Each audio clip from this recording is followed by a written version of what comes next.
बिस्मिल्लाहिर्रहमानिर्रहीम। अस्सलाम वालेकुम। मैं हूँ आयशा सईद। आज मैं बनाने जा रही हूँ मूली की चटनी, जो मेरे घर वालों को बहुत ही पसंद है। जैसे ही हमारे घर में मूली आती है तो सबकी फरमाइश होती है जी मूली की चटनी बन जाए। तो मैंने जल्दी जल्दी से ये टमाटर और जो लहसुन है मैंने फ्राई पैन में डाल के इसको फ्राई होने के लिए रख दिया था, ताकि ये हल्का सा गल जाए, पक जाए। अब इसका हमने छिलका अलग कर लेना है।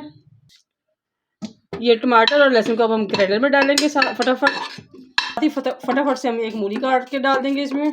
ये थोड़ा सा हरा धनिया बारीक कटा हुआ है और थोड़ा सा पुदीना भी डाल देंगे साथ ही। और ये थोड़े से मूली के पत्ते भी बारीक बारीक काट के डाल देंगे। अब साथ ही गुड़, हरी मिर्च और थोड़ा सा अदरक का पीस भी ऐड किया और नमक और मिर्च डाल देंगे। बस जी फटाफट से हमारी मूली की चटनी रेडी हो जाएगी, बहुत ही मज़े की। थोड़ा सा लाल मिर्च डाली मैंने इसमें और थोड़ा सा नमक। बस अब इसको हम मिक्सर में डालेंगे, ग्राइंड करेंगे। देखें जी माशाल्लाह माशाल्लाह हमारी मूली की जो चटनी है बिल्कुल रेडी होगी। आप भी ज़रूर ट्राई कीजिएगा और खा कर बताइएगा कि आपके घर में किस किस को पसंद आई।